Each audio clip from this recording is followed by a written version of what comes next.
Is this happening to you? You've sent out hundreds of CVs, but not one company has responded back to me. And perhaps you're wondering, is it me? Is it my CV? What can I do to optimize my CV and get a callback?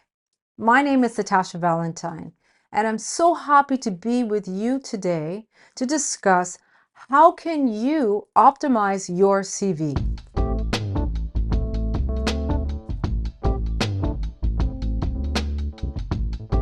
Today, I would like to speak to you about 3 key things. The first thing I would like us to discuss is to do a quick assessment, because I think this is very important. It's part of that job search and in order to fine-tune your CV. The second thing is that we're going to learn how we can tailor our CV specifically to a position that you are interested in. And the third thing, of course, we're going to tap into artificial intelligence. What tools are out there in order to help us to maximize the best results in order to help us to get a job? So let's get started.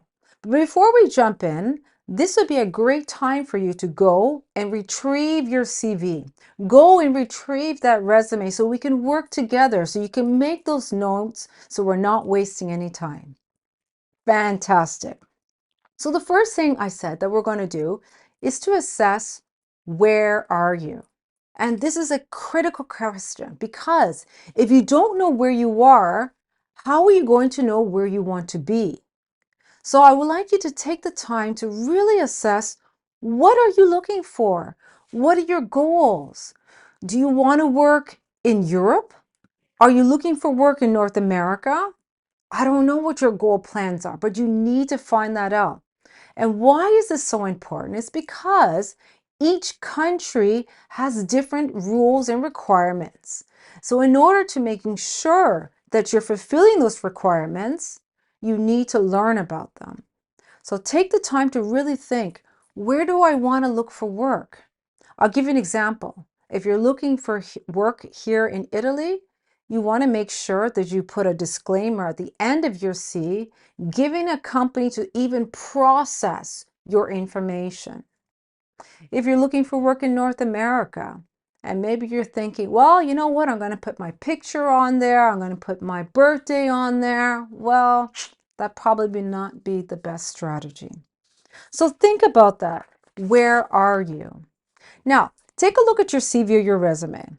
First thing, you want to do a quick assessment as well to see, is the layout. Is that layout clean? Or does it look like a grocery list? I hope it doesn't look like a grocery list. First thing. The second thing, how many pages do you have?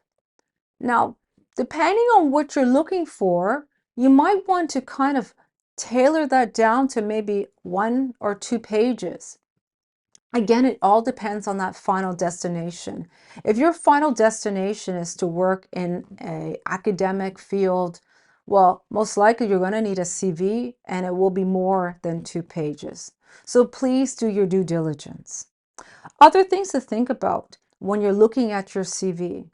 You want to look at the format, you want to keep in mind how many pages, you want to understand if there's any specific things that need to be on according to the rules of doing a CV in specific lands and specific countries.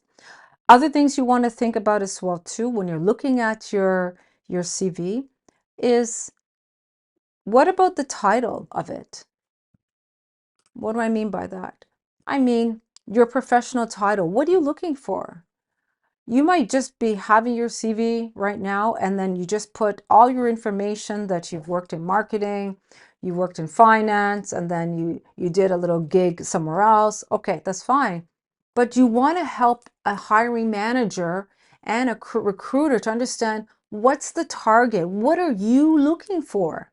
So what are you looking for means at the beginning. So you have the heading, you have your name, then right underneath it, you might want to put down what you're looking for. I want to be a marketing manager slash search engine optimization analyst. I don't know, whatever. Okay. So you want to make sure you have a title, a destination. Following that, of course, specific information on how to contact you. So you'll have your phone number, your mobile number on there. You might have your email address on there, a URL, customize from LinkedIn. You might want to put that on there as well too. And you might want to also have your home address. Now, again, it really all depends on where you are. Some countries require it, and others, you know what, it's not really necessary. It's very easy for you just to put Rome, Italy. So as you go down and looking at your CV, you can also add on a professional summary, kind of summarizing your desires and your goals and kind of highlighting some of your accomplishments. But just, this should be just very quickly, just a couple sentences.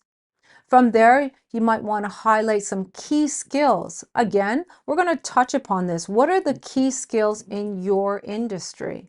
You need to find that out, and you want to make sure that they're on your resume or on your CV, because having these type of wording on there is really going to add value, especially when it comes to the applicant tracking system, which we'll talk about that momentarily.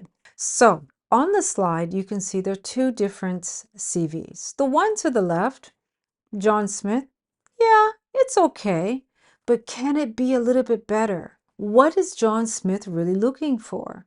Well, if a hiring manager needs to try and figure that out, that means it's not really presenting itself in the best way.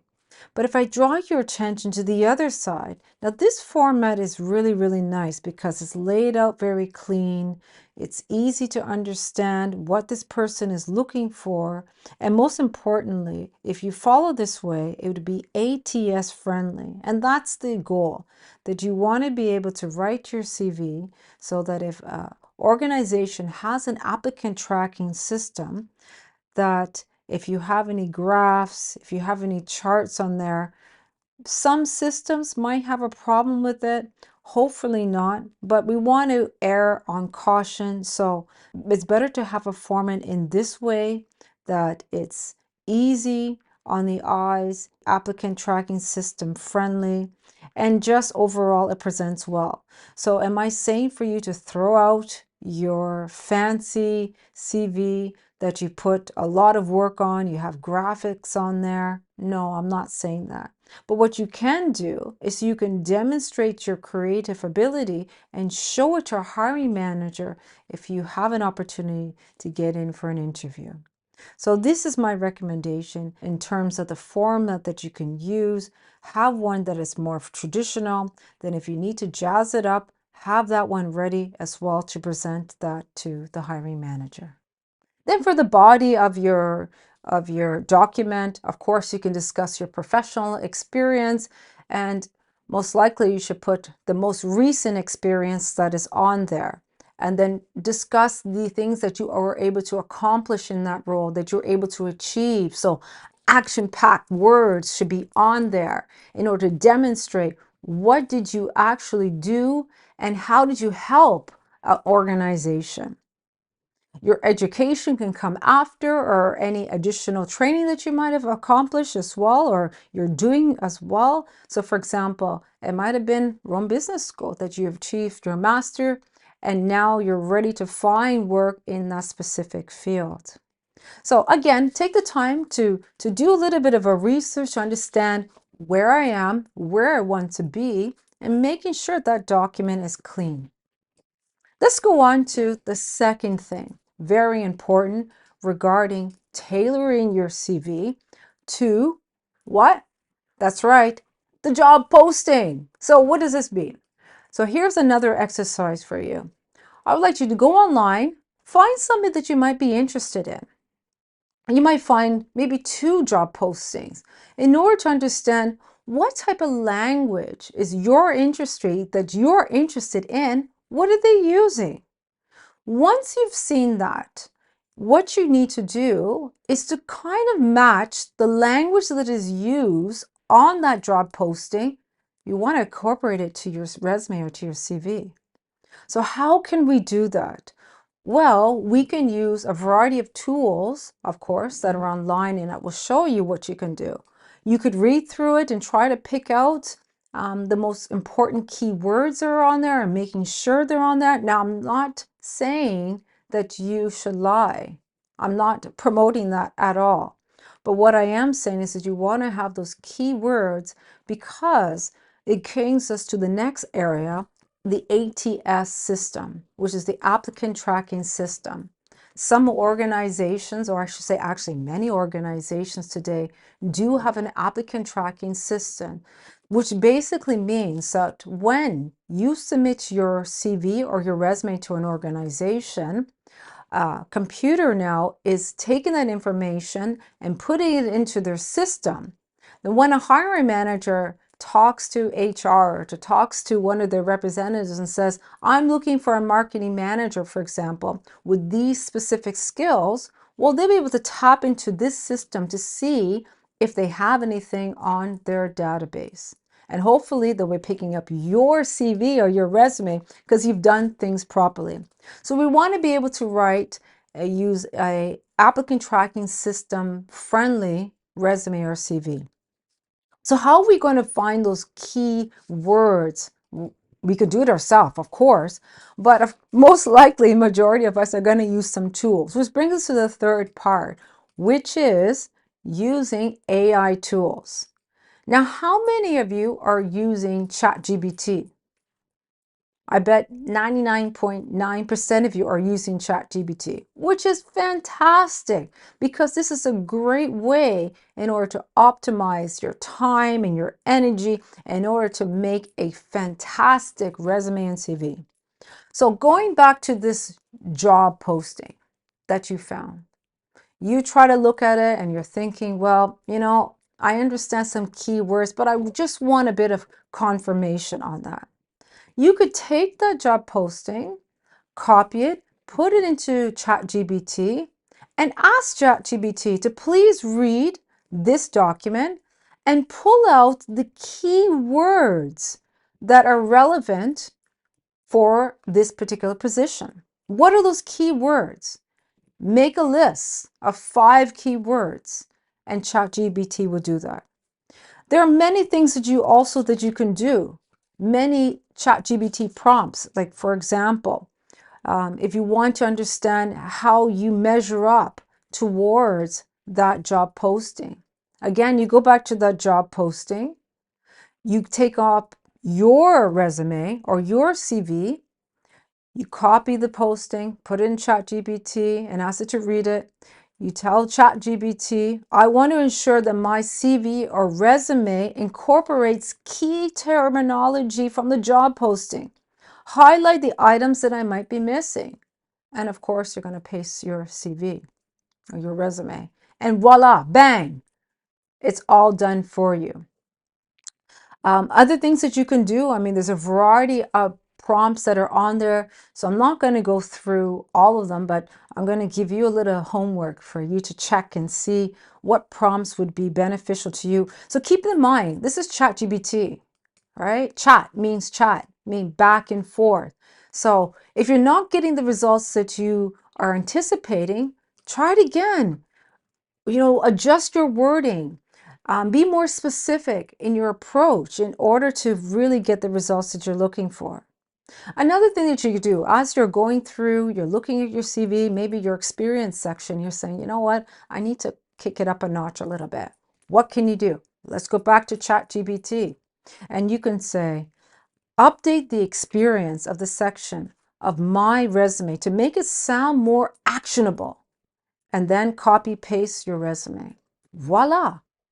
So you have a lot of things that you can do. Again, just take the time. Take the time to understand where do you need to improve, making sure that you have those keywords from that job posting on there. Now I'm going to tell you something, okay? Most likely you're going to have to adjust your CV or your resume. I don't want to say to every single job posting, but well, it all depends on your goal, okay? So you're in a job search. And if you're in a job search, it's going to take time. And since you are in a search, this is a full-time job for you. So don't worry. I'm sure if you take the time to adjust things, putting on keywords, making sure that your resume is ATS friendly. You understand where you are and where you want to be. So you've tailored it in the proper way according to the rules and regulations for a particular country, which is fine. You're clear on things. There should be no doubt at this point, you should at least get a call back from a company. And there you have it. So I hope these few tips can help you to get you going right now in order to fine tune your resume and to really make an impact on how you've changed things up as well. And in the next video, we're going to be talking about how you can optimize your LinkedIn profile. I'm really looking forward to being with you. So I hope to see you soon and I wish you all the best. Take care. Till the next time. Ciao.